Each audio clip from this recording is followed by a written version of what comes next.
Y vamos a hacer a continuación una comunicación telefónica con el doctor Julián López, director del Hospital García Montaño de La Playosa. Sabemos que La Playosa está trabajando muy duro con toda la situación que se le ha presentado, con casos de coronavirus. El doctor Julián López ha llevado adelante todo este proceso de activación de protocolos, de derivación de pacientes, de hisopados y demás. Y lamentablemente hoy lo tenemos que contactar por una noticia muy triste para la localidad de La Playosa. Buenos días, doctor Julián, ¿cómo le va? Buen día, Analia, y buen día a toda la audiencia. Como bien dijiste, es un día muy triste para la localidad de La Playosa, ayer particularmente, continuamos hoy, y yo creo que para toda la región. Ha fallecido una paciente de 67 años, que internamos en la clínica de la Cañada de Villa María. Fue nuestra primer paciente con COVID-19 del mismo grupo familiar. Todos los casos son del mismo grupo familiar que han viajado a España. No tenemos casos de transmisión comunitaria y dentro de esta familia, que era lo esperable al tener primero un caso positivo, después 4 casos positivos, después se extiende a 6. Era esperable por el nexo epidemiológico, por el contacto diario que han tenido en un viaje, del viaje y en el regreso en el avión. Vale aclarar también que en este avión, cuando regresan, refieren parte de la familia que había gente con sintomatología, con tos, sin medios de protección, sin tapabocas, sin barbijos. Entonces el contagio o ha sido en España o ha sido en el viaje de regreso.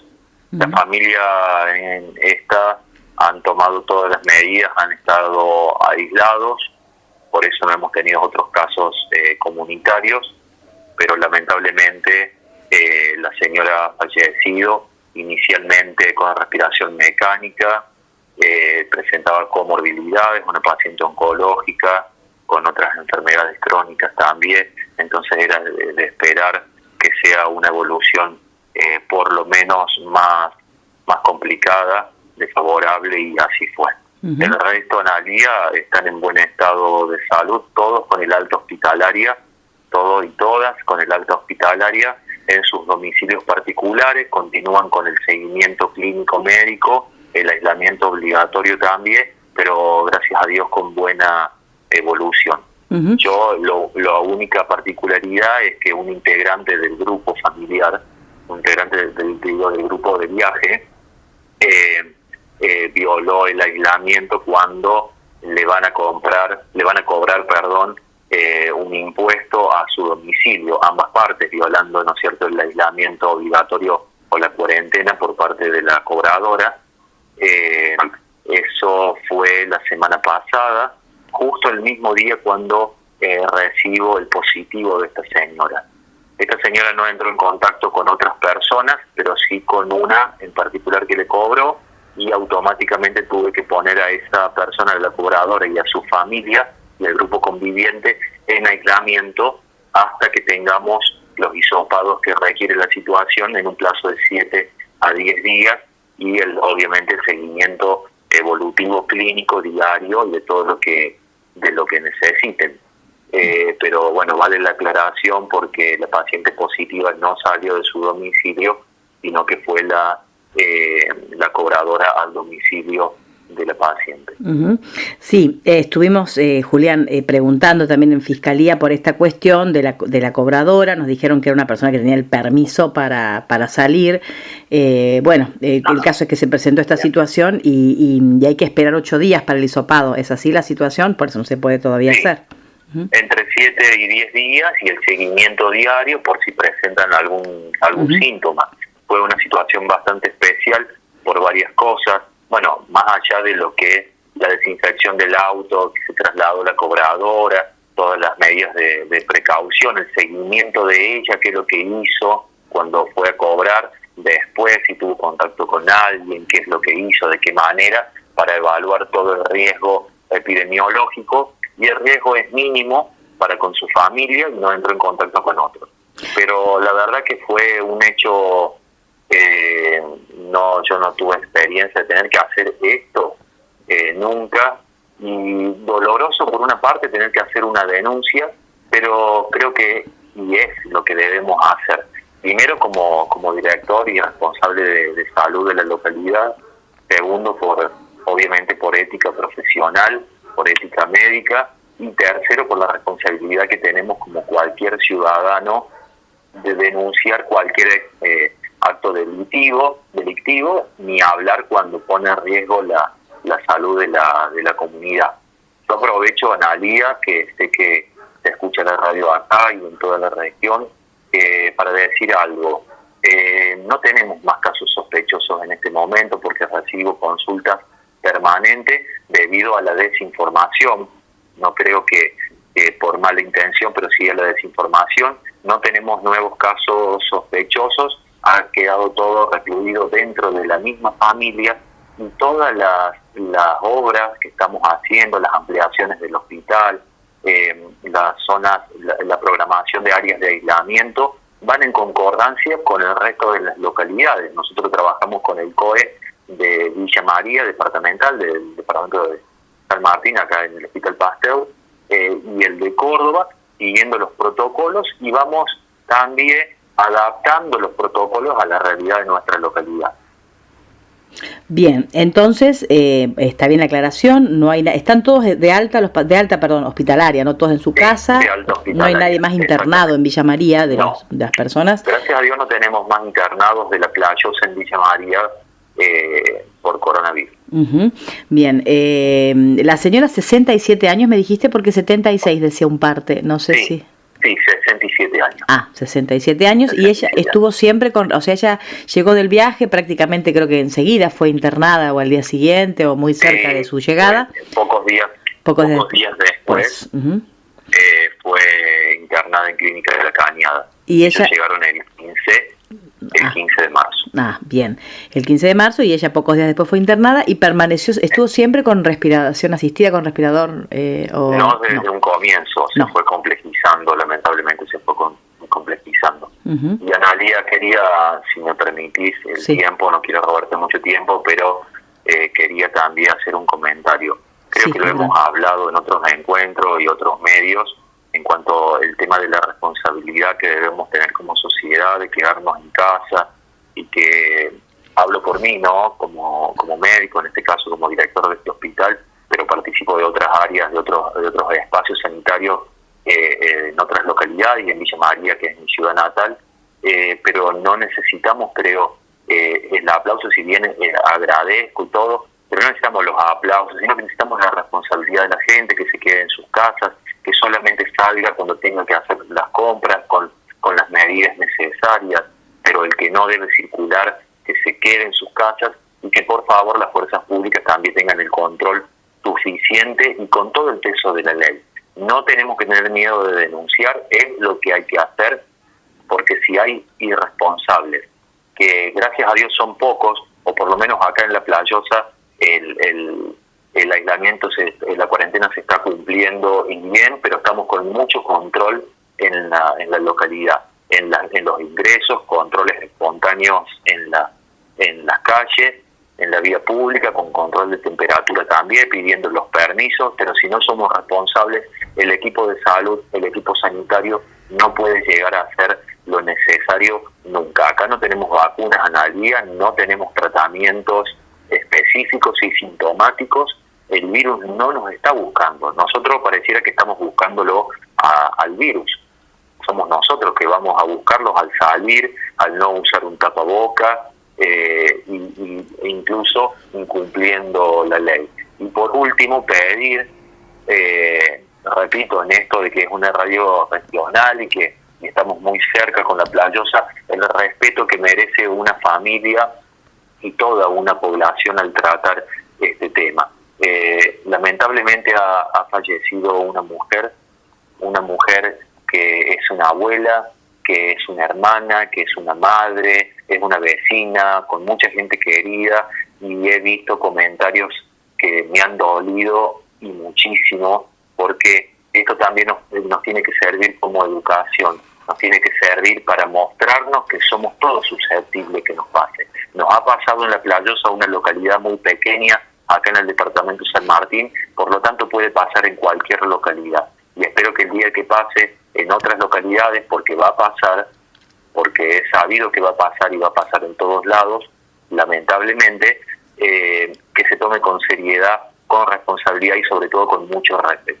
Uh-huh. Bueno, realmente es muy importante, sí, esto que estás diciendo, sí, ¿no? Y cuidarnos entre nosotros también y bueno, y saber lo terrible que también es esta situación para una familia que tiene que vivir algo tan triste de no poder acompañar a un ser querido, de todo lo que significa, ¿no? Esta pandemia que nos es pone tremendo. En una situación dramática.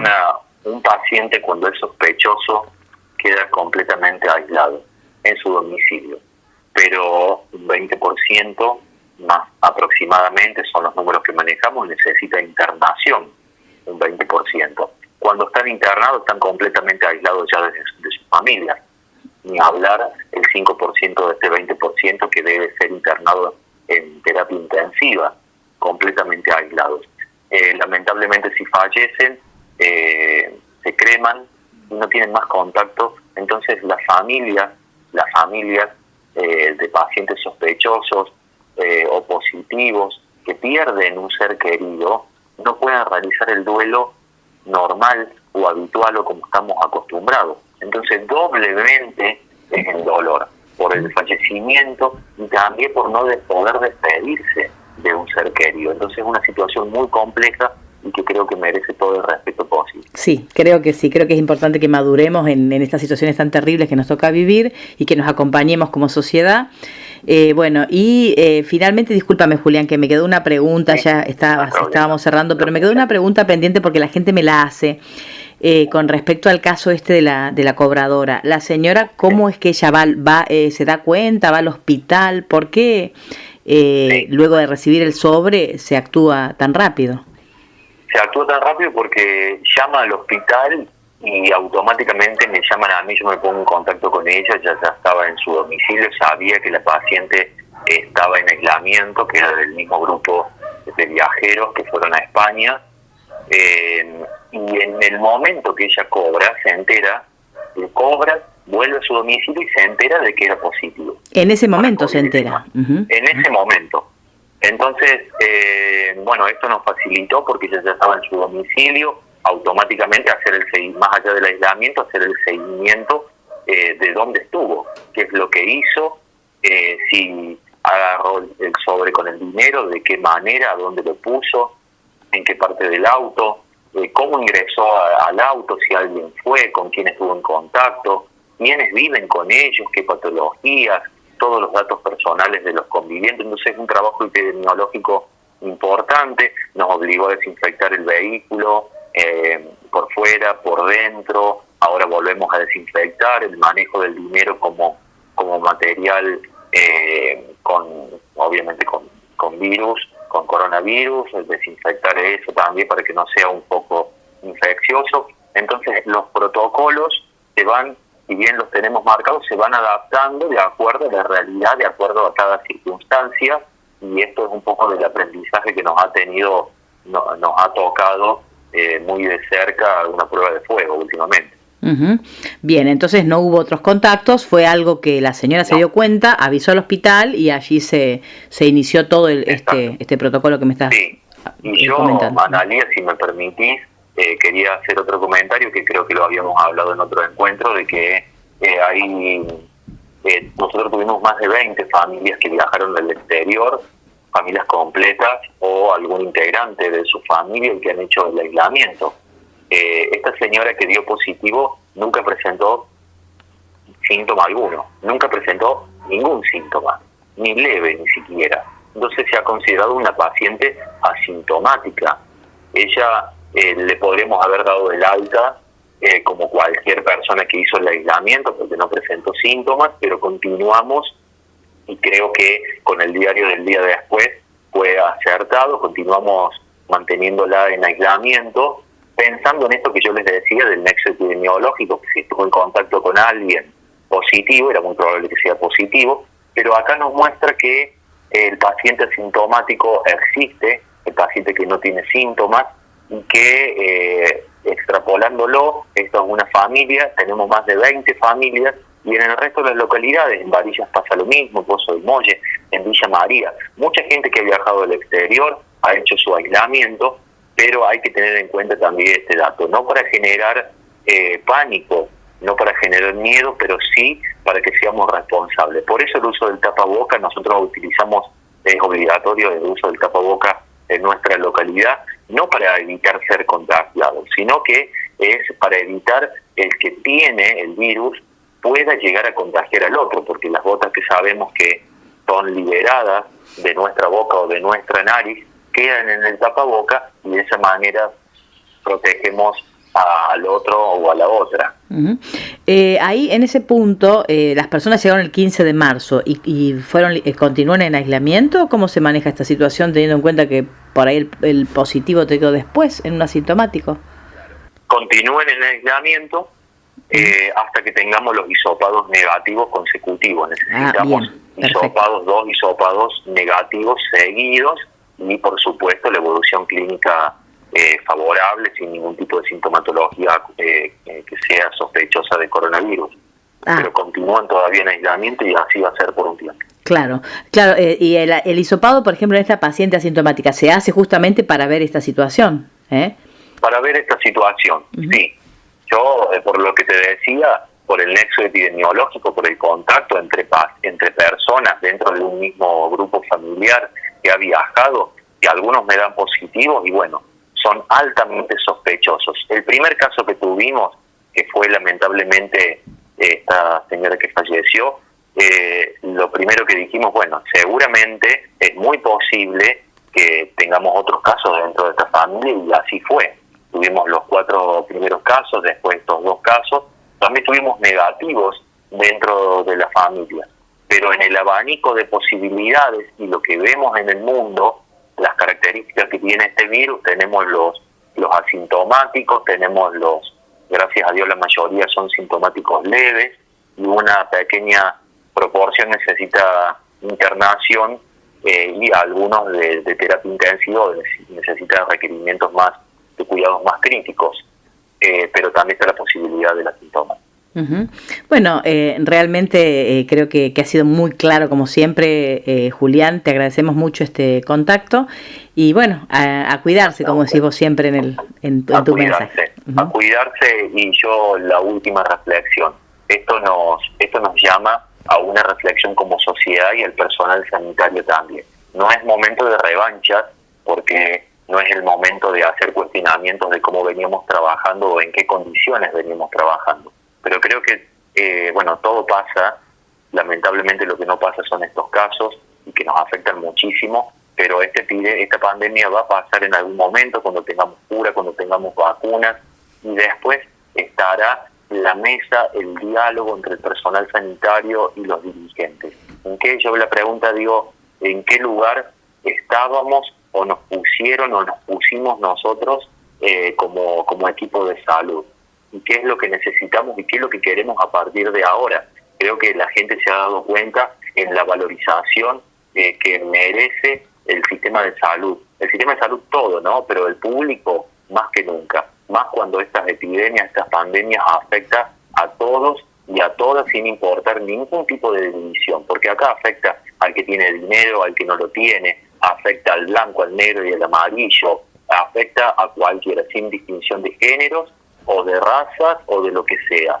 Con más razón tenemos que sentarnos en el día de cuando todo pase para debatir entre todos con la misma sociedad en qué lugar vamos a considerar a la salud pública. Bien, muy buena tu reflexión final y bueno, y esperemos que pase rápido porque o sale la vacuna o habrá que esperar los tiempos que son inciertos, ¿no? Exactamente. Uh-huh. Tenemos que hacer la cuarentena. Estaba leyendo artículos, informaciones de revistas científicas que también hay que buscar siempre información que tenga un respaldo científico, por lo menos de alguien que tenga el conocimiento, también es otra de las sugerencias para los que están escuchando. Y bueno, y están la búsqueda está de vacunas, hay varias que están en investigación avanzada, igualmente con los tratamientos, pero ahora no nos queda otra que quedarnos en casa cuidarnos y mantener la distancia entre persona y persona. Bueno, entonces seguiremos así hasta que nos digan que todo ha pasado, que esperemos que sea pronto. 15 de mayo anuncian un pico, ¿eso es así o son especulaciones que no...? Y Analia, son especulaciones y yo creo que esto va en concordancia, digamos, con lo que vamos viendo, cómo va subiendo la curva paulatinamente. La cuarentena no nos previene del contagio exclusivamente. Acá lo que nos da es tiempo para prepararnos, que es lo que estuvimos haciendo estos 45 días aproximadamente. Pero los casos van a estar. Yo creo que en salud no tenemos que cometer un error, que es trabajar con futurología, con la bola mágica. Yo no te puedo decir, como muchas veces hacemos, lamentablemente, no personalmente, pero muchas veces ponemos tiempos, o cuando tenemos pacientes oncológicos, por ejemplo, o terminales, y hablamos de tiempo, y cometemos un error porque está la variabilidad de cada persona, las características de cada uno, y en esto mucho más. Acá varía, esto va a variar, va a tener, el pico va a ser dependiendo de cómo nos comportemos. El 15 de mayo puede ser de acá 15 días, se puede acercar acá 15 días o acá una semana si no cumplimos con las normas. O el 15 de mayo se puede patear para finales de mayo o para junio, o lograr lo que queremos como sistema sanitario es que aparezcan los casos, pero en forma paulatina para no saturar el sistema de salud. Bueno, ojalá pase eso y que respetemos entonces esta cuarentena. Muchas gracias nuevamente, Julián. Gracias, Analia. Gracias, buen día. Estamos en contacto. Hasta luego.